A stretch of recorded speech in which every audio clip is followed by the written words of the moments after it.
పేతురు గారు రాసిన మొదటి పత్రిక 2వ అధ్యాయము 9-10 వచనాలు. అయితే మీరు చీకటిలో నుండి ఆశ్చర్యకరమైన తన వెలుగులోనికి మిమ్మును పిలిచిన వాని గుణాతిశయములను ప్రచురము చేయు నిమిత్తము ఏర్పరచబడిన వంశమును, రాజులైన యాజక సమూహమును, పరిశుద్ధ జనమును, దేవుని సొత్తైన ప్రజలునై ఉన్నారు. ఒకప్పుడు ప్రజగా ఉండక ఇప్పుడు దేవుని ప్రజ అయితిరి. ఒకప్పుడు కనికరింపబడక ఇప్పుడు కనికరింపబడిన వారైతిరి. ఈ 2 వచనాలలో ఉన్న విషయాన్ని జ్ఞాపకం చేసుకుందాం వీలైనంత వరకు. ఒకవేళ టైం సరిపోకపోతే ఒక వచనాన్ని జ్ఞాపకం చేసుకుందాం. ఈ పత్రికను పేతురు గారు రాస్తున్నారు. పేతురు గారు అంటే ఎవరో కాదు, యేసుక్రీస్తు వారి శిష్యులలో ఒకరు. ఆయన ఏం రాస్తున్నారు, ఎవరికి రాస్తున్నారు అని కనుక ఆలోచన చేస్తే ఒక మాట చూద్దాం. పేతురు గారు రాసిన మొదటి పత్రిక 1వ అధ్యాయము 1వ వచనం. పేతురు గారు రాసిన మొదటి పత్రిక 1వ అధ్యాయము 1వ వచనము. యేసుక్రీస్తు అపోస్తులుడైన పేతురు, అంటే యేసుక్రీస్తు వారు పంపిన వారిలో, అపోస్తులుడు అంటే పంపబడిన వారు కదా, యేసుక్రీస్తు వారు పంపిన వారిలో పేతురు అనబడిన వ్యక్తి తండ్రి అయిన దేవుని భవిష్యత్ జ్ఞానమును బట్టి ఆత్మ వలని పరిశుద్ధత పొందిన వారై విధేయులగుటకును, యేసుక్రీస్తు రక్తము వలన ప్రోక్షింపబడుటకును ఏర్పరచబడిన వారికి, అనగా అంటే పరిశుద్ధత పొందగోరి యేసు రక్తం వలన ప్రోక్షించబడి ఏర్పరచబడిన వారు, ఏర్పాటులో ఉన్నవారికి, అనగా ఎవరు అంటే రక్షించబడాలి అని ఆశ కలిగిన వారు ఎవరు అంటే పొంతు, గలతియా, కప్పదొకియా, ఆసియా, బితునియా అను దేశముల యందు చెదరిన వారిలో చేరిన యాత్రికులకు శుభమని చెప్పి వ్రాయినది. పేతురు గారు ఒక లేఖ రాస్తున్నారు. అది ఎవరికి అంటే కొన్ని ప్రాంతాలలో చెదరిపోయిన వారు ఉన్నారు. ఆ చెదరిపోయిన వారి దగ్గరకు కొంతమంది యాత్రికులు వెళ్ళారట. వాళ్ళ కొరకు రాస్తున్న పత్రిక ఇది. అర్థమైందన్నమాట. ఎవరి కొరకు రాస్తున్న పత్రిక? పొంతు, గలతియా, కప్పదొకియా, ఆసియా, బితూనియా అనే దేశాలలో చెదరి ఉన్న వాళ్ళ దగ్గరకు వెళ్ళిన యాత్రికులకు రాస్తున్న పత్రిక.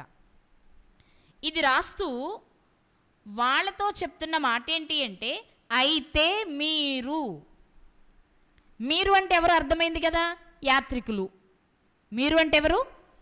ఏ యాత్రికులు? ఏ యాత్రికులు? చెదరిపోయిన వారి దగ్గరకు వెళ్ళిన యాత్రికులు. ఎక్కడ చెదరిపోయిన వారు? అక్కడ ప్రాంతాలు ఉన్నాయి.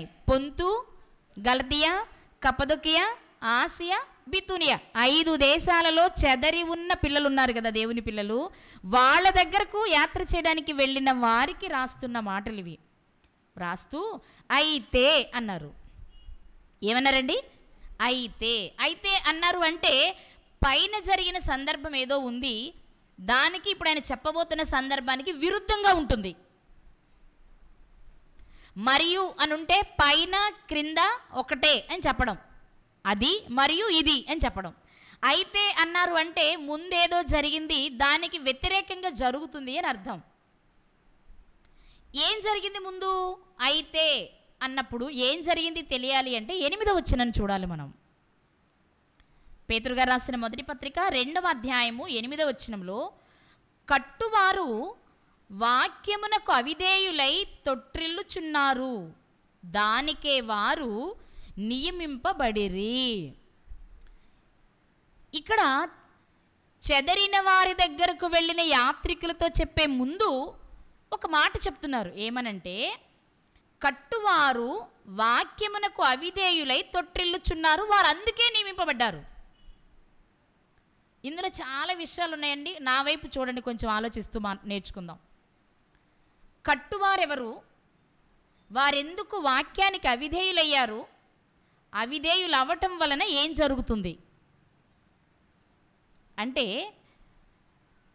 వాక్యానికి అవిధేయులైతే అంటే వాక్యానికి విధేయత చూపకపోతే ఖచ్చితంగా ఆ వ్యక్తి తొట్రుపడతాడు, అంటే తొట్టిల్లుతాడు, పడిపోతాడు.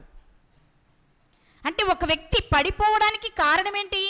వాక్యానికి విధేయుడు కాకపోవడం. వాక్యానికి ఎప్పుడైతే ఒక వ్యక్తి లోబడడో, నా వైపు వినండి, వాక్యానికి ఒక వ్యక్తి ఎప్పుడైతే లోబడడో ఆటోమేటిక్గా జరిగేది ఏంటి అంటే అతను పడిపోతాడు. పడిపోకుండా ఉండడానికే దేవుడు వాక్యము ద్వారా మనల్ని హెచ్చరిస్తారు. వాక్యం ద్వారా హెచ్చరించడం అంటే నువ్వు చదువుతున్నప్పుడు ఆ మాట నాకే అనిపిస్తుంది కొన్ని సందర్భాల్లో, లేదు నువ్వు వింటున్నప్పుడు బోధించే బోధలో ఈ మాట నాకు వర్తిస్తుంది, ఈ స్థితిలో నేనున్నాను అనిపిస్తుంది. అదే దేవుడిచ్చే హెచ్చరిక. దేవుడు హెచ్చరిక ఇవ్వడం అంటే నువ్వు రాత్రి నిద్రపోయినప్పుడు లైట్లు తీసున్నప్పుడు భయంకరమైన వెలుగొస్తే వెలుగులో నీకేదో వినిపిస్తేనే జరుగుదనుకోకు. దేవుడు మనతో ఎలా మాట్లాడతారు అంటే వాక్యము ద్వారానే. అది నువ్వు చదవడం ద్వారా కావచ్చు, వినడం ద్వారా కావచ్చు, కొన్ని సందర్భాల్లో చెప్పడం ద్వారా కూడా కావచ్చు. నువ్వు చెప్తున్నప్పుడు కూడా నీకు అప్లై అవుతూ ఉంటుంది. కొన్ని సందర్భాలు ప్రిపేర్ అయ్యేటప్పుడు అనిపించదు మనకి, కానీ బోధించేటప్పుడు ఇందులో నేను కూడా ఉన్నాను కదా, ఈ పని నేను కూడా చేస్తున్నాను కదా, ఇది నాకు కూడా వర్తిస్తుంది కదా అనిపిస్తుంది మనం మాట్లాడుతున్నప్పుడు. అదే దేవుని హెచ్చరిక. కాబట్టి దేవుడు ఒక విషయాన్ని మనకు తెలియచేసినప్పుడు, దేవా నిజమే ఈ విషయంలో నేను లోపంగా ఉన్నాను, లోటుగా ఉన్నాను, ఈ విషయాన్ని సరిచేసుకోవడానికే నాకు నేర్పిస్తున్నారు అనుకున్నవాడు తొట్టుపడడు. ఎందుకంటే వెంటనే సరిచేసుకొని మళ్ళీ దేవునికి అనుకూలంగా బ్రతుకుతాడు. అలా కాకుండా ఈ మాట నా ఒక్కదానికైనా ఏంటి, ఇక్కడ చాలామంది అలాంటి వాళ్ళలే, ఎవరికో చెందిందిలే అని వదిలేస్తామనుకోండి, మరలా మరలా మరలా మనం పాపంలో పడిపోతాం. ఎందుకు అలా జరుగుతుంది? మరి మన వాక్యం తెలిసిన వారం కదా, ప్రార్థన పరులం కదా, సత్యం తెలిసిన వారం కదా, ఎందుకు మనం పడిపోతున్నాము అంటే పడిపోకుండా ఉంటావని పదే పదే ఆయన నీకు హెచ్చరిక చేస్తూ వచ్చాడు. కానీ నువ్వేం చేస్తున్నావు? ఆ హెచ్చరికను తీసుకోవట్లేదు. ఇది నాకు కాదు అనుకుంటున్నావు, నీకు ఇంకా ఏదో కొత్త రూపంలో వస్తుందని అనుకుంటున్నావు. ఒక వ్యక్తి అట నీళ్ళల్లో పడిపోయాడట. ఒక వ్యక్తి నీళ్ళల్లో పడిపోయాడట. పడిపోగానే ప్రార్థన చేస్తున్నాడట, ప్రభువా ఈ నీళ్ళల్లో నుంచి నన్ను తప్పకుండా బయటకు నువ్వే తీసుకురావాలి నన్ను బయటకి అని ప్రార్థన చేస్తున్నాడట. నువ్వు తీసుకురాగలవు, నువ్వు తీసుకొస్తావని నమ్మకం నాకు ఉంది, కాబట్టి నువ్వే, ఇంకెవరిని పంపడానికి వీలేదు, నువ్వే వచ్చి నన్ను తీసుకెళ్ళాలన్నట్టు ప్రార్థన చేస్తూ ఉంటే వెంటనే ఒక వ్యక్తి, తోటి వ్యక్తి బోట్ వేసుకొని వచ్చి చెయ్యందిచ్చి రా పైకెక్కు, నేను నిన్ను బయటకు తీసుకెళ్తాను, ఒడ్డెక్కిస్తానని చెప్పాడట. లేదు దేవుడు వస్తాడు నన్ను తీసుకెళ్ళడానికి, నువ్వు వెళ్ళిపో అన్నాడట.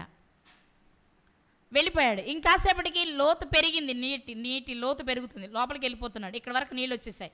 అప్పుడు మరొక బోటు వ్యక్తి వచ్చి, అరే చనిపోతావు నువ్వు, కొంచెం ఆలస్యం అయితే రారా నా చెయ్యిస్తాను, నువ్వు ఎక్కువ బోటు అన్నాడట. లేదు దేవుడు వస్తాడు నన్ను రక్షిస్తాడు, నువ్వు వెళ్ళిపో అన్నాడట. ఒక పిచ్చోడు అనుకుని వెళ్ళిపోయాడు. నీళ్ళు ఇక్కడ వరకు వచ్చేసినాయి, ఇక చనిపోయే స్థితిలోనికి వెళ్ళిపోతున్నాడు. ఇక బోట్ వాళ్ళు కూడా ఎవరు వచ్చే ప్రయత్నం, ఎందుకని 2 సార్లు ప్రయత్నం అయిపోయింది. ఈసారి ఫ్లైట్ వచ్చిందట, హెలికాప్టర్ పైనుండి వచ్చి అయ్యో అని ఒక తాడేసి ఇదిగో పట్టుకో నేను పైకి లాగుతాను అన్నాడట. అప్పుడు కూడా చెప్పాడట ఏమని చెప్పండి, నేను బాగా ప్రార్థన చేస్తున్నాను, ఆయనే వచ్చి నన్ను రక్షిస్తాడు, నీ సహాయం నాకేమీ అక్కర్లేదు, వెళ్ళిపోమన్నాడట. కాసేపటికి మునిగాడు, చనిపోయాడట. చనిపోగానే అక్కడికి వెళ్ళి అడుగుతున్నాడట, నేను నీకు ఇంత ప్రార్థన చేశాను కదా, నేను విశ్వాసిని కదా, నన్ను రక్షించడానికి నువ్వెందుకు రాలేదు అని. పిచ్చోడా, నీకోసం నేను ఎన్నిసార్లు వచ్చాను? 3 సార్లు వచ్చాను అన్నాడట. అంటే దేవుడిచ్చే అవకాశాలు ఏదో అడిగేశాను ఆయన చేసేస్తారు అనుకుంటున్నాము, కానీ ఏ రూపంలో ఆయనను మనం రక్షిస్తాడు అనేది ఆయన డైరెక్ట్గా వచ్చి చెప్పరు.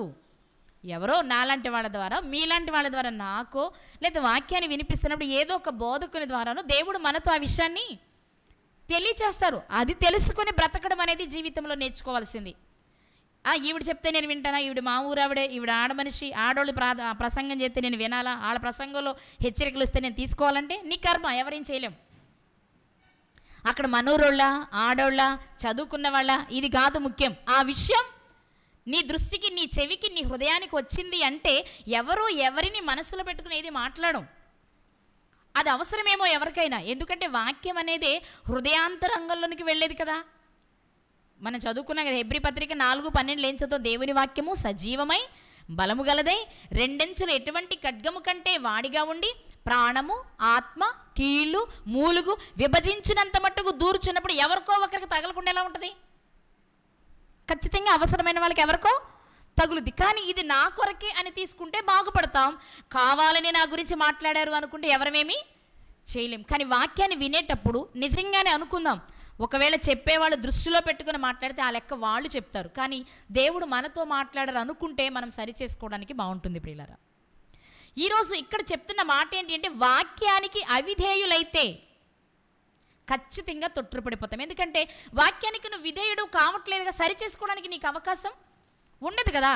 నువ్వు వింటే సరి చేసుకోవాలనుకుంటే తొట్టుపడకుండా ఉంటావు. అందుకే ఇక్కడ చెప్పిన మాట ఏంటి అంటే, దేవుడు ఎన్నో అవకాశాలు ఇస్తారు, నువ్వు వాడుకోవడం చేతకానప్పుడు నేను వదిలేస్తారు. అందుకే అక్కడ వ్రాయబడిన మాట, వారు అందుకే నియమింపబడ్డారు.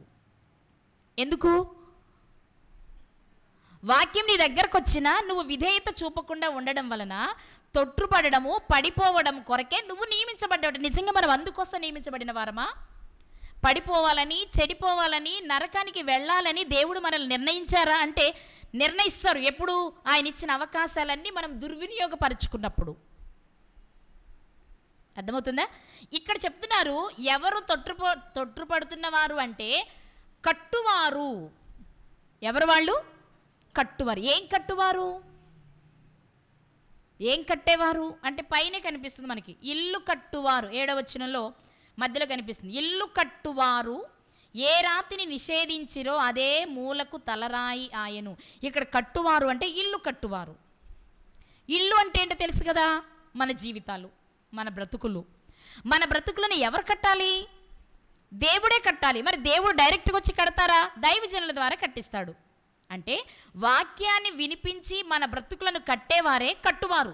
అందుకే అపోస్తుల కార్యములు 4వ అధ్యాయంలో ఒక మాట కనిపిస్తుంది, దీనికి అనుకూలంగా ఉంటుంది. ఆ మాట చూద్దాం ఒకసారి.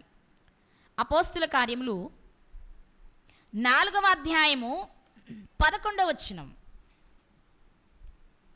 4వ అధ్యాయము 11వ వచనం. ఇల్లు కట్టువారైన మీరు, చాలు, ఇల్లు కట్టువారైన మీరు. ఇక్కడ కట్టువారంటే ఎవరు? ఇల్లు కట్టువారు కదా. కట్టువారు ఎవరు అంటే పైకి వెళ్దాం. 5వ వచనంలో వ్రాయబడిన మాట చూస్తే ఆ కట్టేవారు ఎవరో మనకు అర్థమవుతుంది. మరునాడు వారి అధికారులను, పెద్దలను, శాస్త్రులను యెరూషలేములో కూడుకొనిరి. ఇక్కడ మనకు తెలుసు కదా, అపోస్తలులైన పేతురు గారు, యోహాను గారు పుట్టి కుంటివాడైన ఒక వ్యక్తిని బాగు చేసిన సందర్భం శృంగారమను దేవాలయము దగ్గర. అతన్ని ఎప్పుడైతే బాగు చేశారో అప్పటి సమాజంలో ఉన్న అధికారులు, పెద్దలు, శాస్త్రులు అందరూ ఏకమై పేతురు గారిని, యోహాను గారిని నిలబెట్టి మాట్లాడుతూ వచ్చారు. ఆ సందర్భంలో చెప్తున్న మాట ఏంటి అంటే, ఇల్లు కట్టువారైన మీరు తృణీకరించిన రాయి మూలకు తలరాయి అయింది అని చెప్తున్నారు అపోస్తులు. ఇంతకీ ఇల్లు కట్టువారు ఇక్కడ ఎవరు? శాస్త్రులు, పరిసయ్యులు, అధికారులు, ప్రధాన యాజకులు. వీళ్ళందరినీ ఒక్క మాటలో చెప్పాలంటే ఈ రోజుల్లో బోధకులు. అంతే కదా. ఆ రోజు శాస్త్రులు ఏం చేసేవారు? పరిసయ్యులు ఏం చేసేవారు? ప్రధాన యాజకులు ఏం చేసేవారు? దేవుని వాక్యాన్ని ప్రజలకు బోధించేవారు కదా. ప్రజలకు బోధించేవారు అంటే బోధకులు. కట్టువారంటే ఎవరు ఇప్పుడు? బోధకులు. బోధకులైన వారు వాక్యానికి అవిధేయులైతే తొట్టుపడిపోతారు. అందుకే వారు నిర్ణయించబడ్డారు. అందుకే వాక్యం సెలవిచ్చిన మాట ఏంటి అంటే, మీలో అనేకులు బోధకులు కాకుడి. ఎందుకు? ఎదుటి వారికి చెప్పే మీరు చెయ్యకపోతే చాలా ప్రమాదం. అర్థమవుతుందండి? ఎదుటి వారికి చెప్పేవారంటే స్టేజ్ ఎక్కి చెప్పేవారని మాత్రమే అనుకోవద్దు.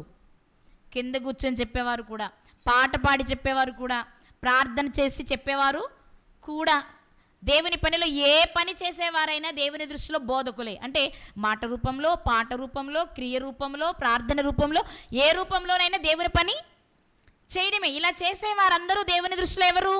బోధకులే. బోధకులైన వారు వాక్యానికి అవిధేయులైతే అంటే ఎదుటివారికి చెప్పి తాము చెయ్యకపోతే వారు ఖచ్చితంగా ఏం చేస్తారంటే తొట్టుపడతారు. వాళ్ళేనా? వినేవారు పడరా? చెప్పేవారే తొట్టుపడతారా? వినేవారు తొట్టుపడరా? చెప్పేవారే పడితే వినేవారు ఎందుకు పడరు? చెప్పేవాడికి కొంత భయం ఉంటుంది, బాబాయ్ నేను చెప్తున్నాను, నేను ఇది చేస్తే సమాజం నన్ను ఏమంటుందో, దేవుడు నన్ను శిక్షిస్తారేమని. వినేవాడైతే ఏమంటాడు? చేసేవాడికి చూసుకుంటాడు లెక్క, నేను వింటే వింటాను లేకపోతే లేదు, కానీ అది పెద్ద లెక్కేమీ కాదనుకుంటారు. కానీ ఈరోజు దేవుడు మనతో మాట్లాడుతున్న విషయం ఏంటో తెలుసా? నువ్వు చెప్పేవాడివైనా వినేవాడివైనా ఇద్దరికి ఒక్కటే లెక్క. ఇద్దరికి ఒకటే లెక్క. ఏంట లెక్క? నువ్వు వాక్యానికి విధేయుడవు కావాలి. ఎవరికి విధేయుడు కావాలి? చెప్పే బోధకుడికి కాదు. చెప్పే బోధకుడు తప్పిపోవచ్చు, లెక్క వాళ్ళు చెప్తారు. అందుకే యేసుక్రీస్తు వారు ఆ కాలంలో చెప్పిన మాట ఏంటి? శాస్త్రులు పరిసయ్యులు మోషే పీఠమందు కూర్చుండి చెప్తారు కాబట్టి చెప్పేది వినండి, కానీ వాళ్ళు చేసింది మీరు ఎందుకు? వాళ్ళు చేయకుండా చెప్తున్నప్పుడు వాళ్ళ మాట ఎందుకు వినాలి మనం? వాళ్ళ లెక్క వాళ్ళు చెప్పాలి. అలాని చెప్పేవాళ్ళు ఇష్టం వచ్చినట్టు ఉండమని నా ఉద్దేశం కాదు. ఒకవేళ దేవునికి అనుకూలంగా లేకపోతే ఆ లెక్క వాళ్ళు తప్పకుండా చెప్పుకుంటారు. కాబట్టి కట్టువారు వాక్యానికి అవిధేయులైతే వారు తొట్టుపడతారు, ఇక బాగుపడటానికి అవకాశం ఉండదు. ఎందుకంటే అవకాశాలన్నీ అయిపోయాయి కాబట్టి వారు తొట్టుపడి నశించడానికి నియమించబడ్డారు. కానీ అయితే ఇక్కడ ఉద్దేశం ఏంటి? మనం ఎందుకు వచ్చాం పై వచనానికి? అయితే అని ఎందుకు రాయబడింది? ఎందుకంటే చెప్పేవారికి ఎన్నో అవకాశాలు వస్తాయి, కానీ వాటిని విని నాకే అనుకోలేదు కాబట్టి వారు ఎలాగూ తొట్టుపడతారు. కానీ నువ్వు మాత్రం అలా ఉండకూడదని చెప్పడానికే అయితే అనే పదాన్ని వాడారు. వాళ్ళైతే ఎవరైతే బోధకులైతే, బోధించేవారైతే, వారు వాక్యానికి అవిధేయులైతే వారు ఆల్రెడీ నియమించబడ్డారు కాబట్టి వాళ్ళని వదిలేయి. అయితే నువ్వు మాత్రం అలా ఉండొద్దు అని చెప్పడానికి వాడిన పదం. ఎందుకు మనం అలా ఉండొద్దు? ఎందుకు మనం అలా ఉండొద్దు అంటే ఆయన చెప్తున్నారు, మీరు చీకటిలో నుండి ఆశ్చర్యకరమైన తన వెలుగులోనికి మిమ్మును పిలిచిన వాని గుణాతిశయములను ప్రచురము చేయు నిమిత్తము. పెద్ద సెంటెన్స్లా ఉంది కదా. మీరు అనగా చెదిరిపోయిన వారి దగ్గరికి వెళ్ళిన యాత్రికులైన మీరు. మరి ఆ మాట ఈరోజు మనం ఎలా తీసుకోవాలి? మనము కూడా భూమి మీద ఎవరమి? యాత్రికులం, పరదేశులం. అంటే ఇది మనకు కూడానా? అవును, మనకు కూడా. మరి మీరైతే చీకటిలో నుండి ఆశ్చర్యకరమైన తన వెలుగులోనికి వచ్చాం. మనం ఎక్కడి నుంచి ఎక్కడికి వచ్చాం? చీకటిలో నుండి వెలుగులోనికి వచ్చాం. ఆ వెలుగు కూడా ఎలాంటిదట? ఆశ్చర్యకరమైనదట. ఆ వెలుగు ఎవరిదట? ఆయనది. తన వెలుగులోనికి. నిజంగా దేవుని దగ్గర ఉన్న వెలుగు అంత ఆశ్చర్యకరమైందా? అలాంటి ఆశ్చర్యకరమైన వెలుగులోనికి వచ్చామా మనం? అంత ఆశ్చర్యకరమైన వెలుగులోనికి వచ్చిన తర్వాత మనం పడిపోతున్నామా? పడిపోతున్నామంటే మనం వచ్చింది ఆశ్చర్యకరమైన వెలుగు అనే సంగతి మన జ్ఞాపకంలో లేదనమాట. ఇంకా చెప్పనా, ఆశ్చర్యకరమైన వెలుగని భ్రమలో వచ్చేసినట్టున్నాం. ఆశ్చర్యకరమైన వెలుగు దగ్గరికి రాలా, ఆశ్చర్యకరమైన వెలుగు అనే భ్రమలో ఉన్నాం. అంటే మనల్ని మనం మోసం చేసుకుంటున్నాం. పర్వాలేదు, మేము వెళ్ళేది మంచిదే, మేము వినేది మంచిదే, మేము చేసేది మంచిదే అనే భ్రమలో ఉంటారే వాళ్ళు అనుకునే మాట మేము కూడా వెలుగులోనే ఉన్నాం. కాదు, నువ్వు వెలుగులో ఉంటే వెలుగు సంబంధిగా బ్రతుకుతావు. నువ్వు వెలుగు సంబంధిగా బ్రతకట్లేదు అంటే వెలుగుదూత వేషం వేసుకుని వచ్చిన వాడి మాయలో పడిపోయావేమో. అంతేనా? చెప్పండి, వెలుగుదూత ఎవరు?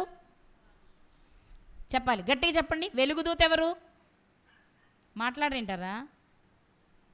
చూస్తారా మాట ఒకసారి? చూద్దాం. కొరింథీయులకు రాసిన 2వ పత్రిక 4:4. క్రీస్తు మహిమను కనపరచు సువార్త ప్రకాశము వారికి ప్రకాశింపకుండు నిమిత్తము ఈ యుగ సంబంధమైన దేవత అవిశ్వాసులైన వారి మనోనేత్రములకు గ్రుడ్డితనము కలుగచేసింది. ఎలాగూ? ఇప్పుడు అదే కొరింథీ 2వ పత్రిక 11వ అధ్యాయము 14వ వచనం చూద్దాం. కొరింథీయులకు రాసిన 2వ పత్రిక 11వ అధ్యాయము 14వ వచనం. ఇది ఆశ్చర్యము కాదు, సాతాను తానే వెలుగుదూత వేషము ధరించుకొని ఉన్నాడు. ఇప్పుడు చెప్పండి, వెలుగుదూత ఎవరు? నా వైపు చూసి చెప్పండి, వెలుగుదూత ఎవరు? సరిగా చూడండిరా, సరిగా చూడండి. సాతాను తానే వెలుగుదూత వేషం వేసుకొని వచ్చాడు. వెలుగుదూత సాతాను కాదు. అక్కడే ఉన్నాం అందరమే. వెలుగుదూత అంటే సాతాను అనే దగ్గర ఉండిపోయాం. యాక్చువల్లీ వెలుగుదూత సాతాను కాదు, వెలుగుదూత వేషం వేసుకొని వచ్చాడు సాతాను. ఇప్పుడు వెలుగుదూత ఎవరై ఉండాలి? దైవ సంబంధమైనదై ఉండాలి. అంటే దైవ సంబంధమైన వెలుగుని ధరించి లోపలేమో సాతానే, పైకి మాత్రం వెలుగుదూతలా ఉంది. అంటే దేవుని వేషం వేసుకుని మనం మాట్లాడుకుంటాం కదా, లోపలేమో క్రూరమైన తోడేలు, బయటకు మాత్రం అమాయకమైన గొర్రెలా వేషం వేసుకుని వస్తారనమాట. వెలుగుదూత సాతాను కాదు. నా వైపు చూడాలి అందరూ. వెలుగుదూత సాతాను కాదు. వెలుగుదూత దైవ సంబంధమైనది, నిజమైనది. ఆ వేషం వేసుకొని వచ్చాడు సాతాను. ఇది వేషం మాత్రమే, ఒరిజినల్ అది కాదు. అర్థమైందా? నా పాయింట్ అర్థమైందా మీకు? వెలుగుదూత అపవాది కాదు. వెలుగుదూత మంచిది, దాన్ని వేషంగా వేసుకుని నేను మంచోడిని నటిస్తున్నాడు అపవాది. ఆ మాయలో చిక్కాం మనమంతా. అర్థమైందా? మరి దేవుని వెలుగేది అంటే మనం చదువుకున్నాం, ఆశ్చర్యకరమైన వెలుగు. ఎవరండి? ఆశ్చర్యకరమైన వెలుగు. అందుకే క్రీస్తుని గురించి మనం చదివినప్పుడు యోహాను సువార్త 1వ అధ్యాయంలో మనకు మాట కనిపిస్తుంది, చూద్దాం. యోహాను సువార్త 1వ అధ్యాయము 9వ వచనం. నిజమైన వెలుగుండెను, అది లోకంలోనికి వచ్చుచు ప్రతి మనుషుని వెలిగించుచున్నది. ఏ వెలుగిది? ఏ వెలుగిది? నిజమైన వెలుగుంది. ఎవరు ఆ వెలుగు? యేసుక్రీస్తు ప్రభువారు. ఎవరు ఆ ఆశ్చర్యకరమైన వెలుగు? యేసుక్రీస్తు వారు. ఎవరిది ఆ వెలుగు? నా వైపు చూసి చెప్పండి. నిజమైన వెలుగెవరు? ఆశ్చర్యకరమైన వెలుగెవరు? యేసుక్రీస్తు వారు. ఆ వెలుగు ఎవరిది? తండ్రిది. ఆశ్చర్యకరమైన తన వెలుగులోనికి అన్నాం మనం. అంటే ఆశ్చర్యకరమైన ఒక వెలుగుని దేవుడు మన కొరకు పంపించారు. ఆ వెలుగులోనికి వచ్చారు మీరు. అంటే క్రీస్తులోనికి వచ్చారు, క్రీస్తు దగ్గరకు వచ్చారు, క్రీస్తును ధరించుకున్నారు. అంటే క్రైస్తవులుగా, అది కదా మనకు తెలిసిన విషయం. అంతేనా? పేతురు గారు రాస్తూ ఏమంటున్నారంటే, బోధించే బోధకులైతే తొట్టుపడి నశించిపోతున్నారు. కారణం ఏంటి అంటే వాక్యానికి అవిధేయులు అవ్వడం చేత. కానీ మీరు వాక్యానికి విధేయులు అవ్వడం చేత ఆశ్చర్యకరమైన తన వెలుగులోనికి మీరు వచ్చారు. ఇక్కడ విషయం ఏంటి అంటే, కట్టేవారేమో దేవుని వాక్యానికి అవిధేయులై నశించిపోతున్నారు.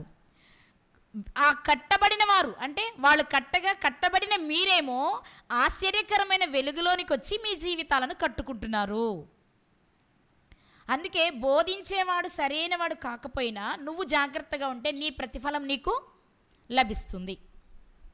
అందుకు పేతురు గారు ఏమంటున్నారంటే, ఆశ్చర్యకరమైన తన వెలుగులోనికి మిమ్మల్ని పిలిచారు ఆయన. ఎందుకు పిలిచారో తెలుసా? ఆయన గుణము అతిశయించదగినది. ఎవరి గుణం? ఎవరి గుణం చెప్పాలి ఇక్కడ మీరు. ఎవరి గుణం? తండ్రిదా కుమారునిదా? తండ్రిదా కుమారునిదా? ఈ 100 సార్లు చదివారు కదా ఈ రిఫరెన్స్ని మీరు. మరి అక్కడ రాయబడిన మాట ఏంటి? చీకటిలో నుండి ఆశ్చర్యకరమైన తన వెలుగులోనికి పిలిచాడు ఒక ఆయన. ఎందుకు? ఆయన గుణ అతిశయాలను నువ్వు ప్రచురించాలి. అంటే ఇక్కడ మనం దేని ప్రచురించాలి? ఇప్పుడు దేవుని తండ్రి గుణాతిశయాలను ప్రచురించాలి. అంటే దేవుని గుణము అతిశయించదగినదా?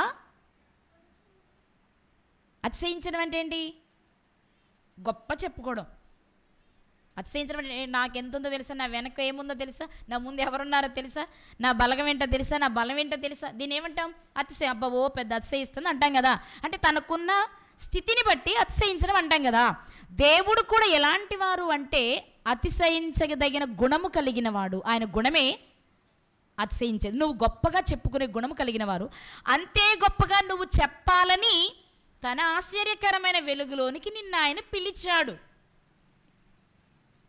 మరి వచ్చిన వారందరూ ఆయన గుణాలనే ప్రచురపరుస్తున్నారా? నిజంగానే ఆయన గుణం అంత గొప్పదా? ఆయన గుణం అంత గొప్పదా? చెప్పాలి మీరు. ఆయన గుణం అంత గొప్పదా? అవును, చాలా గొప్పది. చాలా గొప్పది. చాలా గొప్పలు ఉన్నాయి, కానీ అన్నీ వద్దు. ఒక్కటి మాట్లాడుకుందాం మనం. ఒక్కటి మాట్లాడుకుందామా? చూద్దాం ఒకసారి అదేంటో. రోమీయులకు రాసిన పత్రిక, రోమీయులకు రాసిన పత్రిక అధ్యాయము 6వ వచనం. రోమీలకు రాసిన పత్రిక 5వ అధ్యాయము 6వ వచనం. ఏలయనగా మనం ఇంకా బలహీనులమై ఉండగా క్రీస్తు యుక్త కాలమున భక్తిహీనుల కొరకు చనిపోయెను. నీతిమంతుని కొరకు సహితం ఒకడు చనిపోవుట అరుదు, మంచివాని కొరకు ఎవడైనా ఒకవేళ చనిపోవ తెగింపవచ్చును. అయితే అంటే మంచోళ్ళ కోసమైతే ఎవరైనా త్యాగం చేస్తారేమో, కానీ చెడ్డవాళ్ళ కొరకైతే ఎవరు ఏమీ చేయరు. అయితే అన్నారంటే ఏంటి? మంచోళ్ళ కోసం ఎవరైనా చేస్తారు, కానీ చెడ్డవాళ్ళ కొరకు నేను చేశాను అంటే ఎవరు చేయనిది నేను చేశా. ఏంటది? అయితే దేవుడు మన ఎడల తన ప్రేమను వెల్లడిపరుచుచున్నాడు. ఎలా? ఇక్కడ దేవుడు అంటే తండ్రి. అర్థమైందా? ఎలా? మనం ఇంకా పాపులమై ఉండగానే క్రీస్తు మన కొరకు చనిపోయాను. ఎందుకు చనిపోయాను? క్రీస్తు మన కొరకు ఎందుకు చనిపోయాను? ఆయన మన కొరకు చనిపోవడమే తండ్రి కోరుకున్నది. క్రీస్తుని లోకానికి పంపిందే మన కొరకు చనిపోవాలని. అంటే ఇక్కడ విషయం ఏంటి? మంచోళ్ళ కొరకు ఎవరైనా మంచి పని చేస్తారు, కానీ మీరంతా చెడ్డవాళ్ళై ఉండగా మీ కొరకు నా కుమారుణ్ణి పంపించా. ఇది నా గొప్పతనం. అవునా కాదండి? ఇది మన గొప్పతనమా? మన అవకాశం, మన అదృష్టం అని చెప్పొచ్చు వాడుక భాషలో. అదే బైబిల్ భాషలో అయితే దేవుడు మన పట్ల చూపిన కృప అనుకోవచ్చు. వాస్తవంగా మనం భక్తిహీనులం, బలహీనులం, పాపులం, అపరాధముల చేత పాపముల చేత చచ్చిన స్థితిలో ఉన్నాం. మనలో ఏ గొప్పతనము లేకపోయినా దేవుడు ప్రేమించి మలినమైన మన జీవితాలను బాగు చేయడానికి పవిత్రమైన తన కుమారుణ్ణి ఈ లోకానికి పంపించారు. చూడు, ఇది ఎవ్వరూ చెయ్యలేంది. ఇది గొప్ప గుణం. ఎవరిది? తండ్రిది. ఈ గొప్ప గుణాన్ని నువ్వు లోకంలోనికి వెళ్ళి ప్రచురించాలి. ఏమని ప్రచురించాలి? మనం చాలా పాపులమండి, కానీ మన కొరకు దేవుడు తన ప్రియకుమారుని ఈ లోకానికి పంపిస్తే తండ్రి ఇష్టాన్ని నెరవేర్చడానికి యేసుక్రీస్తు ఈ లోకానికి వచ్చి పాపులమైన మన కొరకు యుక్త కాలంలో తన ప్రాణాన్ని మన కొరకు పెట్టారు. ఆయన శ్రమ పొందారు, చనిపోయారు, సమాధి చేయబడ్డారు, 3వ దినమున తండ్రి చేత లేపబడ్డారు. దేవునికి అనుకూలంగా ఉండడం చేత దేవుడు క్రీస్తుని మృతులలో నుండి లేపారని చెప్పడమే సువార్త. ఈ సువార్తలో క్రీస్తు గొప్పతనం కనిపించాలి, అంతకు మించి తండ్రి గొప్పతనం కనిపించాలి. ఇది నువ్వు చెప్తావనే నిన్ను చీకటిలో నుండి ఆశ్చర్యకరమైన తన వెలుగులోనికి ఆయన తెచ్చారు. ఇప్పుడు చెప్పండి, నిజంగా బాప్తిస్మం తీసుకున్న వారంతా ఆశ్చర్యకరమైన వెలుగులోనికి రావడం అంటే ఏంటి? చీకట్లో ఉండడం అంటే ఏంటి? లోకంలో బ్రతకడం, అపవాది సంబంధులుగా జీవించటం. దానిలో నుంచి మనము వెలుగులోనికి రావడం అంటే ఏంటి? బాప్తిస్మం అనే కార్యక్రమం ద్వారా క్రీస్తుని అంగీకరించి దేవునికి సొత్తయ్యాం, దేవుని పిల్లలమయ్యాం. మనం ఎందుకు దేవుని పిల్లలమయ్యాం? ఎలా దేవుని పిల్లలమయ్యాం? క్రీస్తు రక్తంలో మనలను కడుక్కోవడం చేత మనం దేవునికి పిల్లలమయ్యాం కదా. అయ్యామా?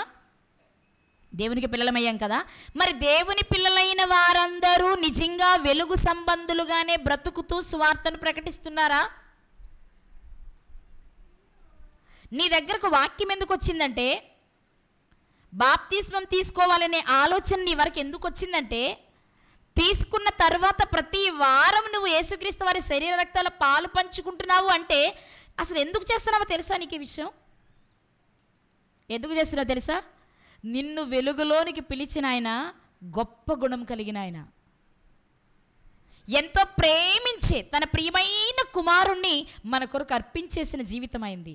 ఆ గొప్ప గుణాన్ని నువ్వేం చేయాలి? లోకంలోనికి వెళ్ళి, నేను ఒకప్పుడు చాలా భయంకరమైన పాపినండి, కానీ నా పాపమును చూడకుండా నన్ను తన సొత్తుగా చేసుకోవడానికి తన ఇష్టమైన కుమారుణ్ణి, పాపము లేని తన కుమారుణ్ణి నా కొరకు బలిచ్చిన ప్రేమండి తండ్రిది అని నువ్వు లోకంలోనికి వెళ్ళి చెప్తున్నావా?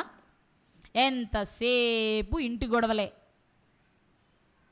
ఎంతసేపు ఏం సంపాదించాలా, ఎవరికి ఎంత కూడబెట్టాలా, ఇవే కదా మన ఆలోచనలు కాదా?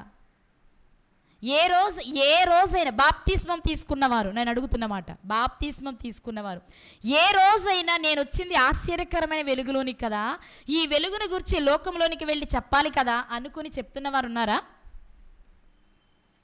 చెప్పట్లేదు అంటే మీరు ఇంకా ఆశ్చర్యకరమైన వెలుగులోనికి రాలేదా? అంటే మీరు తీసుకున్న బాప్తిస్మం సరి అయినది కాదా? అయితే ఒకటి, మీరు తీసుకున్నది సరి అయినది కాకపోతే మీరు 8వ వచనానికి చెందినవారు. అంటే తొట్టుపడడానికి నియమింపబడినవారు, నాశనానికి నిర్ణయించబడినవారు. లేదు, నిజంగానే మీరు చీకటిలో నుండి ఆశ్చర్యకరమైన వెలుగులోనికి వచ్చి కుటుంబాన్ని ప్రక్కన పెట్టి లోక సంబంధమైన పరిస్థితులను ప్రక్కన పెట్టి దేవుని కొరకు బ్రతుకుతూ దేవుని గురించి ఆలోచిస్తూ దేవుని గురించి లోకానికి చెప్పాలనుకుని మీరు బ్రతుకుతూ ఉంటే మాత్రం ఖచ్చితంగా మీరు వెలుగు సంబంధులుగానే ఉంటారు. వెలుగు సంబంధులు వెలుగును వెతుక్కుంటూ వెళ్తారు, చీకటిని వెతుక్కోరు. ఒకవేళ చీకటిలో ఉన్న దానిని కూడా ఏం చేస్తారు? వాళ్ళు వెలుగుగా మారుస్తారు. దానిని కూడా ఏం చేస్తారు? వెలుగుగా మారుస్తారు. కానీ మనం ఈరోజు మనం ఏం వెతుక్కుంటూ వెళ్తున్నాం? మనం ఏం వెతుక్కుంటూ వెళ్తున్నాం? ఆదివారం వస్తే 4 అయితే 5 అయితే ఈరోజు క్లాస్ ఉంటుంది. పోయిన వారం ఏం చెప్పారు, మధ్యలో ఏం జరిగింది, నేను ఏం గుర్తు చేసుకున్నాను, ఏం నేర్చుకున్నాను, తిరగేసుకొని చూసుకొని వెళ్ళగానే అడిగితే బాగుండు, నేను ఎప్పుడు అడుగుతారో సమాధానం చెప్దామని ఆశతో వచ్చేవాళ్ళు ఎంతమంది ఉన్నారు మీలో? ఇక్కడ చెప్పేటప్పుడు మాత్రం చెక్కేస్తారు. ఎన్ని రకాల పెన్నులు ఉంటే అన్ని రకాల పెన్నులతో. మళ్ళీ వారం వచ్చి అడిగేటప్పుడు మళ్ళీ పేజీలు తిరగేయాల్సిందే. ఇక్కడికి వెళ్ళదు, బుర్రలోకి హృదయంలోనికి అసలే వెళ్ళదు. మరి ఇంకెందుకు చెక్కడం? అంటే ఇప్పుడు నువ్వు ఎక్కడున్నావు? వెలుగు సంబంధిగా ఉన్నావా, చీకటి సంబంధిగా ఉన్నావా? నువ్వు చీకటి సంబంధిగా ఉంటే దేవుని గొప్పతనం నీకేమర్థమవుతుంది? ఏం చెప్పగలవు? ఏం చెప్పగలవు? చెప్పండి. నా మాటని మీరు ఒకసారి అర్థం చేసుకోండి. ఎగ్జాంపుల్ చెప్తాను. ఫరో ఉన్నాడు కదా, మోషే గారు ఆశ్చర్యక్రియలు మహత్కార్యాలు ఎవరి ముందు చేశాడు? ఫరో ముందే కదా చేశారా? మరి ఫరో హృదయం ఏమైనా కరిగిందా? బాబో ఈ పీడ వదిలించుకోలేం కాబట్టి వదిలేద్దాం అనుకున్నాడే తప్ప, వీళ్ళ దేవుడు ఇంత గొప్పవాడా, నా దగ్గర ఉన్న మాంత్రికులు చేయలేంది మోషే దేవుడు చేస్తున్నాడే, వీళ్ళ దేవుడు గొప్పవాడు అనగలిగాడా? యెహోవా ఎవడు అన్నాడు తప్ప. అంటే అతను ఎక్కడున్నాడు? తన కళ్ళ ముందే ఆశ్చర్యమైన క్రియలు కనబడుతూ ఉన్నా అతను ఎక్కడున్నాడు? చీకటిలోనే. కారణం చీకటిలోనే ఉన్నాడు కాబట్టి ఏది అర్థం కాదు. ఈరోజు మనము రక్షించబడ్డాము అనుకున్న తర్వాత, నిజమైన వెలుగులోనికి వచ్చాము అనుకున్న తర్వాత, వెలుగు సంబంధులుగా కాకుండా చీకటి సంబంధులుగా బ్రతుకుతున్నాము అంటే దేవుని పని మన పని వస్తే ఏ పని చేస్తున్నావు? స్ట్రైట్గా అడుగుతున్నాను, చెప్పండి. దేవుని పని మన పని వచ్చింది, ఎందుకు? మనమే ఉన్నాం. సండే ఉంది, మనం ఇక్కడ జనరల్గా జరిగేది సండే క్లాస్, లేదు అంటే సెకండ్ సాటర్డే క్లాస్. మరొక వైపు నీ జీవన సంబంధమైన పని రెండొస్తే నువ్వు దేనికి ప్రాధాన్యతనిస్తున్నావో చెప్పు. నువ్వు చీకట్లో ఉన్నావో వెలుగులో ఉన్నావు ఎవరు చెప్పక్కరా, నీకే అర్థమవుద్ది. దేనికి ఇస్తున్నావు నువ్వు ప్రాధాన్యత? 1,00,000 కారణాలు చూపిస్తావు కదా, 1,00,000 కారణాలు చూపిస్తావు. నువ్వు 1,00,000 చూపిస్తే నిన్ను పుట్టించిన వాడు రేపు నీకు పరలోకాన్ని ఇవ్వడానికి 10,00,000 కారణాలు చూపించరా? ఆయన ముందు నిలబడగలమా? సాకులు కారణాలు నాలాంటి వాళ్ళకి చెప్పడానికి సరిపోతాయి, ఎందుకంటే నేను అన్ని దగ్గరుండి చూడను కాబట్టి. కానీ రేపు దేవుని ముందు అలా సాగదండి. మనుషులుగా మట్టి బుర్రలైన మనమే ఇన్ని కారణాలు వెతుక్కుని తెలివిగా తప్పించుకుంటున్నాం అనుకుంటూ ఉంటే తెలివికే మూలమైన దేవుడు నిన్ను ఎలా శిక్షించాలో లేక నిన్ను ఎలా రక్షించాలో నీకు తెలీదా? ఆలోచించండి. దేవుడు ఏమంటున్నారంటే మీరెందుకు వెలుగులోనికి వచ్చారో తెలుసా? అతిశయించదగిన గుణము దేవునిది. అందుకే మిరియం గారు ఎర్ర సముద్రం దాటిన వెంటనే పాట పాడారు కదా, చూస్తారు ఒకసారి ఆ మాట. నిర్గమాకాండము 15వ అధ్యాయం 1వ వచనం. అప్పుడు మోషేయు ఇశ్రాయేలీయులను యెహోవాను గూర్చి ఈ కీర్తన పాడిరి, యెహోవాను గూర్చి గానము చేసేదమో.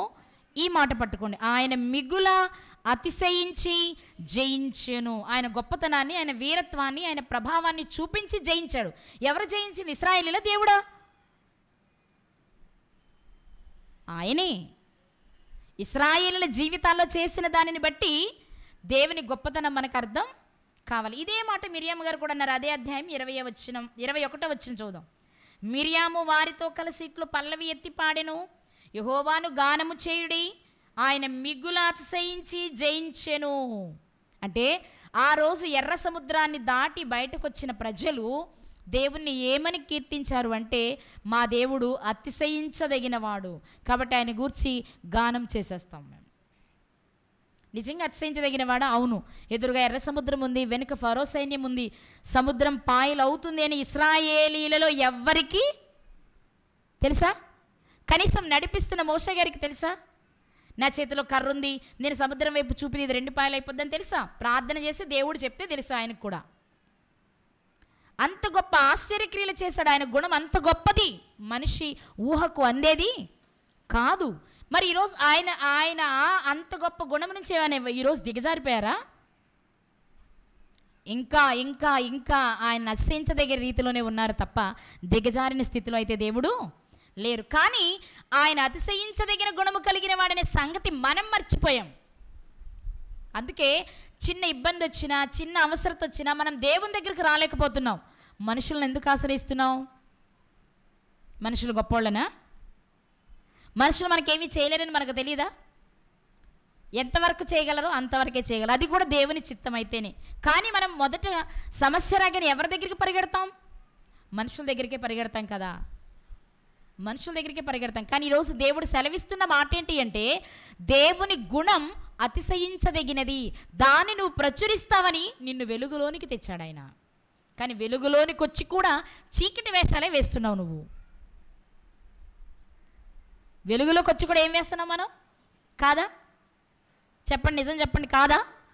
వెలుగులోనికి వచ్చి వెలుగు సంబంధాలకు ఎవరు బ్రతుకుతున్నాం?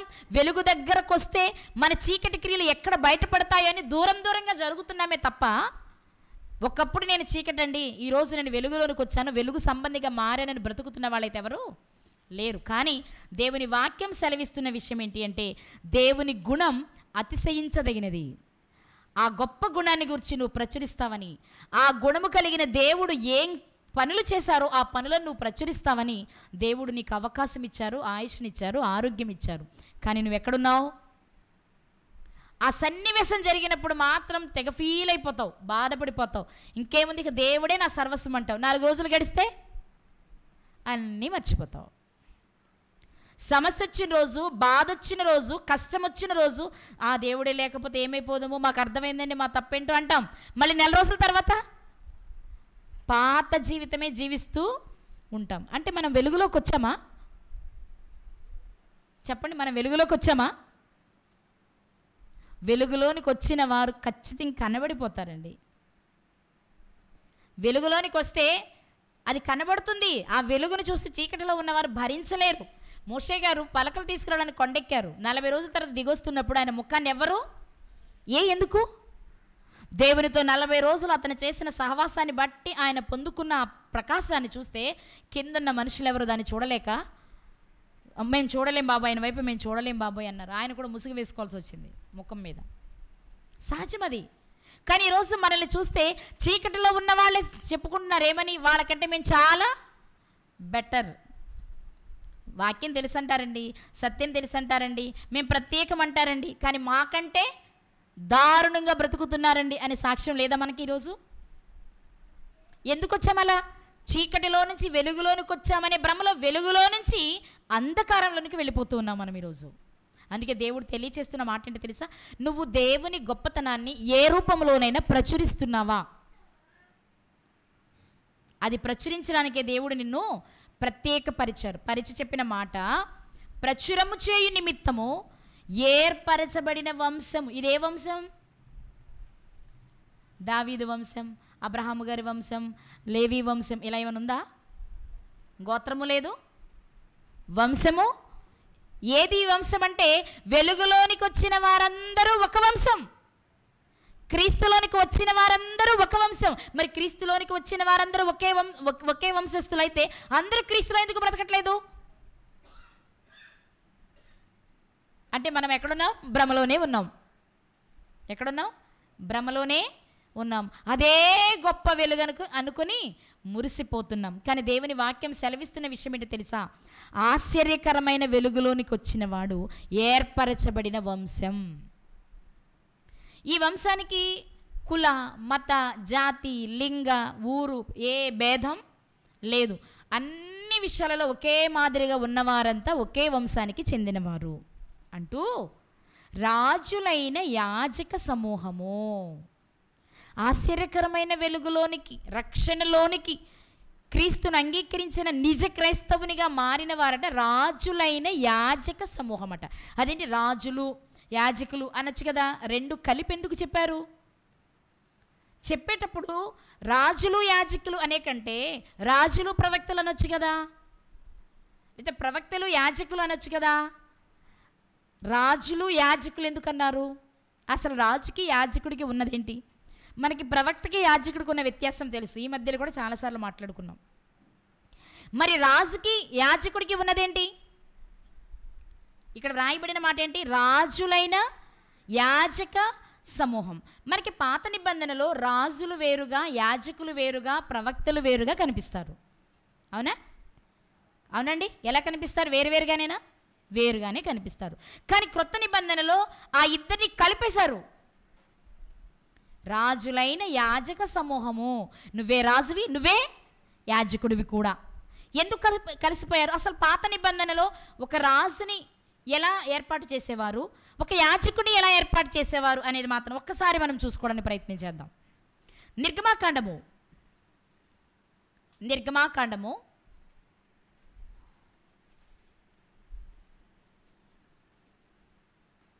29వ అధ్యాయము 5వ వచనం.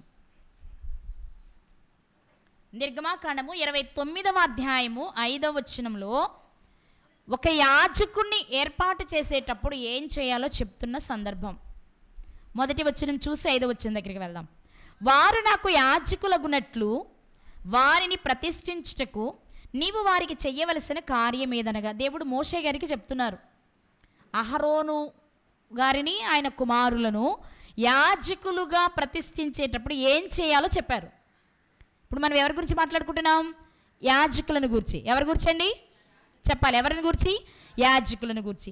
యాజకునిగా ఒక వ్యక్తిని ప్రతిష్ఠించాలి అంటే ఏం చేయాలో చెప్తూ చూద్దాం. 4 నుండి చదువుకుందాం. మరియు నీవు అహరోనును అతని కుమారులను ప్రత్యక్షపు గుడారం యొక్క ద్వారము దగ్గరకు తీసుకొని వచ్చి వాళ్ళను ప్రతిష్ఠించాలి. ఇప్పుడు యాజకులుగా ఎవరిని? అహరోను గారిని, ఆయన పిల్లలను, కుమారులను, వారిని గుడారం దగ్గరికి తీసుకొని వచ్చి నీళ్లతో వారికి స్నానము చేయించి, మొదటి మాట ఏం చేయాలి?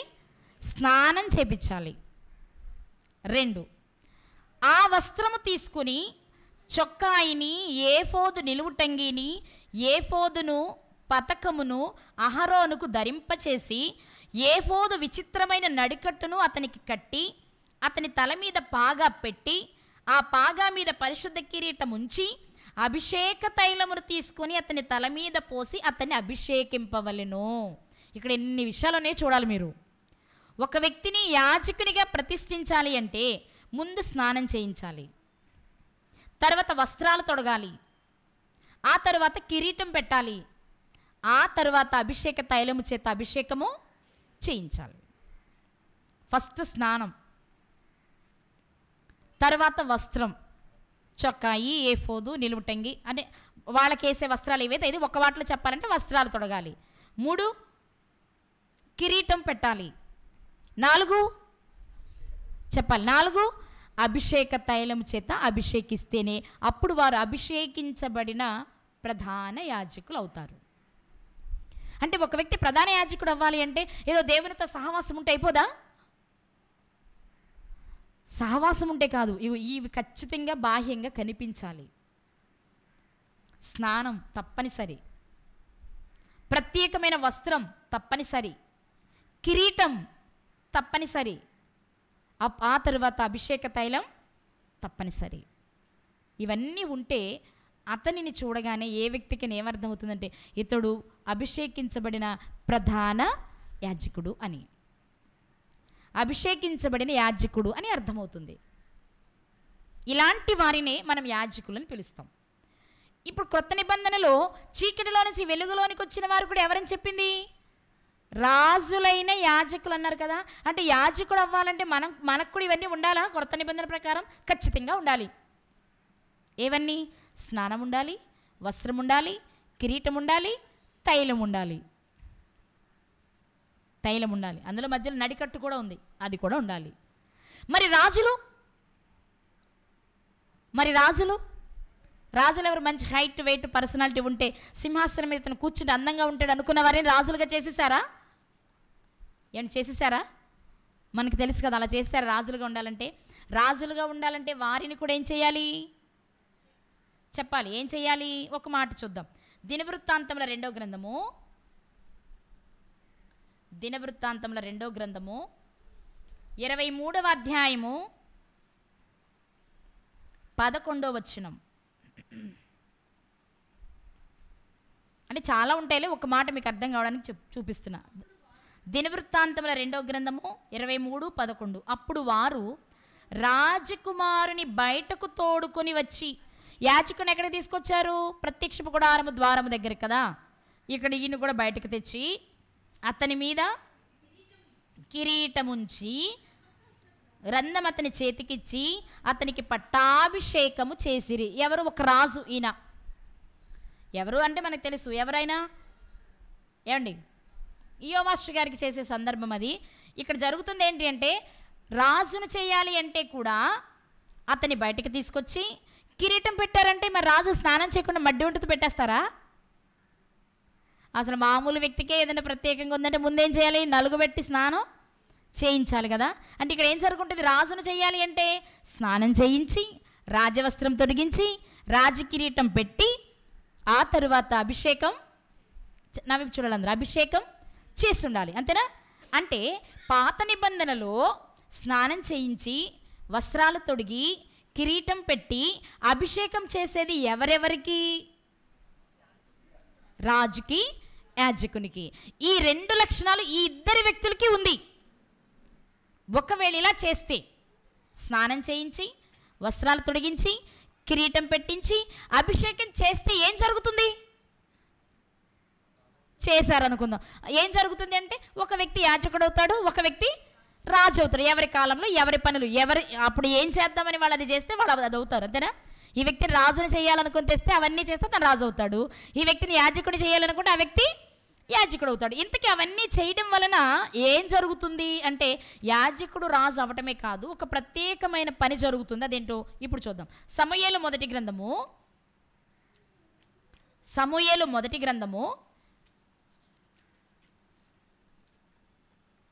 16వ అధ్యాయము 13వ వచనం. సమూయేలు మొదటి గ్రంథము 16వ అధ్యాయము 13వ వచనం. సమూయేలు తైలపు కొమ్ము తీసి వాని సహోదరుల ఎదుట వారికి అభిషేకము చేసెను. నాట నుండి యెహోవా ఆత్మ దావీదు మీదికి బలముగా వచ్చెను. ఇక్కడ మీరు గమనించాలి, దావీదు గారిని అభిషేకిస్తున్న సందర్భం ఇది. సమూయేలు గారు తైలపు కొమ్ముతో అభిషేకించారు. ఇప్పుడు మీరు మనం చెప్పుకున్న మాటల ప్రకారం వెనక్కి వెళ్ళండి. అభిషేకం జరిగిందంటే ముందేం జరుగుండాలి? కిరీటం పెట్టుండాలి. కిరీటం పెట్టాలంటే దానికి ముందేం జరుగుండాలి? వస్త్రాలు తొడుగుండాలి. వస్త్రాలు తొడిగారంటే దానికి ముందేం జరుగుండాలి? స్నానం చేయించుండాలి. అంతేనా? రాజుకైనా యాజకునికైనా ఏం జరగాలంటే స్నానం చేయించి వస్త్రాలు తొడిగించి, యాజకుడికైతే యాజక వస్త్రాలు, రాజుకైతే రాజవస్త్రాలు తొడిగించి కిరీటము పెట్టి తైలాభిషేకం చేస్తే ఆ వ్యక్తి ఆత్మను పొందుకొని దేవుని కొరకు బ్రతుకుతాడు. అర్థమైందండి నా మాట అందరికీ? ఆ వ్యక్తి ఆత్మను పొందుకొని దేవుని కొరకు బ్రతుకుతూ ఆశ్చర్యకరమైన వెలుగులోనే ఉంటూ వెలుగు సంబంధిగా జీవిస్తూ దేవుని గుణాన్ని, అతిశయించదగిన ఆ గుణాన్ని ప్రచురం చేస్తాడు. ఈరోజు దేవుని గుణాన్ని ప్రచురించే పనిలోనికి నువ్వు వెళ్ళట్లేదంటే, ఒకవేళ పనే నీ దగ్గరకు వచ్చినా నువ్వు చేయట్లేదు అంటే, ఇవన్నీ అసలు నీ జీవితంలో జరిగాయా? ఇవన్నీ నీ జీవితంలో జరిగాయా? నీ జీవితంలో జరిగితే ఎన్ని పనులున్నా వెన్ను విరిగి మీద పడిన దేవుని పనిని వదిలిపెట్టవు నువ్వు. కానీ దేవుని పనినే వదిలేసి నువ్వు నీ ఇష్టానుసారంగా బ్రతుకుతున్నావంటే నువ్వు నిజంగా వెలుగు సంబంధివి కాదేమో. వెలుగు దూత వేషంలో ఉన్నటువంటి అపవాది సంబంధిగానే నువ్వు ఇంకా జీవిస్తున్నావేమో. ఒకసారి ఆలోచించండి. కానీ ఇవేం ఆలోచించవు. బాప్తిజం తీసుకున్నానా, రొట్టె ద్రాక్షరసం, ఓకే. దానికి ముందుకి నేను ఏం చేశానా చేయలేదా అవే మనకు అక్కర్లా. వాళ్ళు ఇస్తున్నారు, నేను తీసుకుంటున్నాను. నీ మాట మారదు, నీ చూపు మారదు, నీ క్రియ మారదు, పనుల్లో తేడా రాదు. కానీ వారం ఆదివారం రాగానే లైన్లో నిలబడిపోతావు. అప్పుడు మాత్రం అతి వినయం. వారమంతా మన ఇష్టానుసారంగా మాట్లాడేస్తాం. ఇక్కడ మాత్రం ఆ గంట మౌనం, తల ఉంచుకొని చాలా మౌనంగా, ఎక్కడ లేని ప్రపంచంలో వినయమంతా ఆ గంటలో మన ముందే కనపడుతూ ఉంటుంది. ఇది నచ్చుద్దా దేవునికి? చెప్పండి, నచ్చుతుందా? దేవుడు చెప్తున్నారు ఏమని తెలుసా? నువ్వు ఏర్పరచబడిన వంశం. లోకములో ఉన్న మిగిలిన వంశాలన్నిటికంటే వాస్తవం చెప్పాలి అంటే పాత నిబంధనలో దేవుడు ఏర్పాటు చేసుకున్న వంశం ఏది? ఏ వంశాన్ని ఏర్పాటు చేసుకున్నారు ఆయన? ఇశ్రాయేలుల్ని ఏర్పాటు చేసుకున్నారు. అందులో దావీదు గారి వంశాన్ని, యోధా గోత్రాన్ని ఎంపిక చేసుకున్నట్టు మనం చూస్తాం. అందుకే ఇశ్రాయేలులకు కూడా ఈ లక్షణాలన్నీ ఉన్నట్టు మనకు కనిపిస్తాయి. ఏ లక్షణాలు? ఆ మాట కూడా ఒకసారి చూడండి. నిర్గమాకాండము 19వ అధ్యాయము 5వ వచనం. నిర్గమాకాండము 19వ అధ్యాయము 5వ వచనం. కాగా మీరు నా మాట శ్రద్ధగా విని నా నిబంధనను అనుసరించి నడిచిన ఎడల, చూడాలి మీరు సమస్త దేశ జనులలో నాకు స్వకీయ సంపాద్యమగుదురు. సమస్త భూమియు నాదే కదా. మీరు నాకు, ఇక్కడ పట్టుకోండి, యాజక రూపమైన రాజ్యముగాను పరిశుద్ధమైన జనముగాను ఉందురని చెప్పుము. నీవు ఇశ్రాయేలులతో పలకవలసిన మాటలు ఇవే అని చెప్పగా, మనం పేతురు గారు రాసిన మొదటి పత్రిక 2వ అధ్యాయం 9వ వచనంలో చూసే ప్రతి మాట పాత నిబంధనలో ఇశ్రాయేలీలకు వర్తిస్తుంది. అవునా? ఒకటి స్వకీయ సంపాద్యము, యాజక రూపము, రాజ్య రూపము, పరిశుద్ధ జనము. ఇవే మాటలు మనకి పేతురు గారి పత్రికలో కనిపిస్తాయి. కానీ అవేమో ఇశ్రాయేలీలకు, ఇదేమో క్రైస్తవులకు, నిజ క్రైస్తవులకు. పాత నిబంధన చట్టంలో, పాత నిబంధన కాలంలో ఇశ్రాయేలీలకు ఇచ్చారు అది. కానీ ఈరోజు ఇశ్రాయేలీలకు మాత్రమే కాదు, ఇశ్రాయేలీలకు మాత్రమే కాదు, ప్రపంచంలో ఎక్కడ ఉన్నా నిజమైన వెలుగు దగ్గరకు నీవు వస్తే దేవుని సొత్తుగా నువ్వు మారతావు. క్రీస్తు దగ్గరకు రావడం అంటే ఇప్పుడు నీ జీవితంలో ఏం జరగాలి? మనం ఇప్పటివరకు చెప్పుకున్నట్లు స్నానం చేయాలి. ఏ స్నానం? అదేంటంటే 2 పూటల చక్కగా సంతూరు సబ్బెట్టుకుని స్నానం చేస్తానంటారా? ఇది ఆ స్నానం కాదు. పాపము అనే మలినాన్ని కడుక్కునే స్నానం, పునర్జన్మ సంబంధమైన స్నానం. ఈ స్నానం చేయాలి. రాజులైన యాజకులుగా మారి ఏర్పరచబడిన వంశంలోనికి వెళ్ళి దేవుని సొత్తుగా నువ్వు మారాలి అంటే నువ్వేం చేయాలి? స్నానం. ముందు నువ్వు బయటికి రావాలి. ముందు నువ్వు ఎక్కడికి రావాలి? దేనిలో నుంచి? పాపములో నుంచి బయటకు వచ్చి స్నానం చేసి రక్షణ అనే వస్త్రాన్ని ధరించుకొని, లేక నీతి అనే వస్త్రాన్ని ధరించుకొని, ప్రశస్తమైన వస్త్రాన్ని ధరించుకొని, పెండ్లి వస్త్రాన్ని ధరించుకొని, ఉల్లాస వస్త్రాన్ని ధరించుకొని పరిశుద్ధ కిరీటాన్ని పెట్టుకొని, అప్పుడు నీవు అభిషేకించబడితే, అంటే ఒక మాట, మీరు ఎప్పుడైతే లోకములో నుంచి పాపములో నుండి బయటకు వచ్చి స్నానం చేస్తారో ఆటోమేటిక్గా స్నానమైన వెంటనే మీకు వస్త్రం తొలగించబడుతుంది, కిరీటం పెట్టబడుతుంది, అభిషేకం వచ్చేస్తుంది. ఇప్పుడు స్నానమై అభిషేకం పొందిన నీవు ఖచ్చితంగా నువ్వు చేయాల్సిన పని ఏంటి అంటే లోకములోనికి వెళ్ళి సువార్తను ప్రకటించాలి. సువార్త అంటే యేసుక్రీస్తు వారి మరణ, సమాధి, పునరుద్ధానం, దీనికి కారణమైన దేవుని గొప్పతనం ఇంక్లూడ్ అయి ఉంటుంది అందులో. యేసుక్రీస్తు వారు ఎలా మరణించారు, ఎలా సమాధి చేయబడ్డారు, ఎలా తిరిగి రేపబడ్డారంటే భయము భక్తి కలిగి తన దేవుని యందు విశేషమైన శ్రద్ధ కనుపరచడం వలన. అలా ఉంటేనే తండ్రి ఆయనను లేపారు. ఈయన లేచారంటే ఆయన లేపారు అనే విషయం నువ్వు సమాజంలోనికి తీసుకుని వెళ్ళి చెప్పాలి. అది చెప్తావని నిన్ను ప్రత్యేకపరిచి ఆశ్చర్యకరమైన వెలుగులోనికి తెస్తే నువ్వు ఆయన సొత్తుగా మారాలని ఆయన కోరుకుంటూ, దేవుని సొత్తైన ప్రజగా పరిశుద్ధ జనముగా నువ్వు ఉండాలని ఆయన కోరుకుంటే, అసలు పరిశుద్ధతే లేని జీవితాలు జీవిస్తున్నావు పరిశుద్ధులమని పేరు పెట్టుకుని. ఈరోజు రక్షించబడ్డాము, సత్య సంబంధమైన, ఇంకా చెప్పాలంటే సర్వసత్య సంబంధమైన బాప్తీసం తీసుకున్నాం అన్నవారిని మీరు ఒకసారి దగ్గరకు పిలిచి అడగండి. సత్య సంబంధమైన మాట ఒక్కటి కూడా వారి నోట మీకు కనపడదు, వినబడదు. మన భక్తి ఎలా ఉంది అంటే నేతి బీరకాయలా ఉంది. ఎలా ఉందండి? నేతి బీరకాయలా ఉంది, పాలకూరలా ఉంది. పాలకూరలో పాలు ఎన్ని ఉంటాయి? నేతి బీరకాయలో నెయ్యి ఎంత ఉంటుంది? మన భక్తి కూడా అంతే ఉంది. సత్యం అంటున్నాం, సర్వసత్యం అంటున్నాం, కానీ లోకస్తుల కంటే దారుణంగా మనం బ్రతుకుతున్నప్పుడు నిజంగా మనం ఏర్పరచబడిన వంశమేనా? నిజంగా దేవుని సొత్తైన ప్రజలమేనా? రాజులైన యాజక సమూహమేనా? ఒక్కసారి మీరు ఆలోచించాలి. చాలామంది బాప్తీసాలు తీసుకుంటారు, కానీ పరిశుద్ధాత్మను పొందుకోరు. పరిశుద్ధాత్మ రాలేదు అంటే మీరు గుర్తించాలి, బాగా వినండి నా మాట ఒకసారి. పరిశుద్ధాత్మ మీలోనికి రాలేదు అంటే ఖచ్చితంగా మీలోకి ఎవరు వస్తారో తెలుసా? ఎవరొస్తారు? పరిశుద్ధాత్మ రాకపోతే ఏ ఆత్మ వస్తుంది? దురాత్మ వస్తుంది, భ్రమపరచు ఆత్మ వస్తుంది. అందుకే బాప్తిస్మం తీసుకున్న తర్వాత పడిపోతూ ఉంటాం. బాప్తిస్మం తీసుకున్న తర్వాత దేవుని గురించి ఆలోచించలేకపోతున్నావంటే, దేవుని సన్నిధికి రాలేకపోతున్నావంటే, దేవుని మాటలు వినలేకపోతున్నావంటే, వినడానికి 1,00,000 కారణాలు నువ్వు చెప్తున్నావు అంటే నువ్వు తీసుకున్న బాప్తిస్మమే సరి అయినది కాదు. అందుకే నువ్వు పరిశుద్ధాత్మను పొందుకోలేకపోయావు. ముందే చెప్పా, తైలాభిషేకం జరిగింది అంటే ఎవరు వస్తారు? ఆత్మ వస్తుంది కదా. ఆ ఆత్మ జ్ఞాన వివేకానికి మూలమగు ఆత్మ. అందుకే యెషయా గ్రంథం 11వ అధ్యాయంలో ఒకసారి చూద్దాం. దేవుడిచ్చే ఆత్మ ఎలా ఉంటుందో ఒకసారి చూసుకొని ముగించుకుందాం. యెషయా గ్రంథము 11వ అధ్యాయము 2వ వచనం.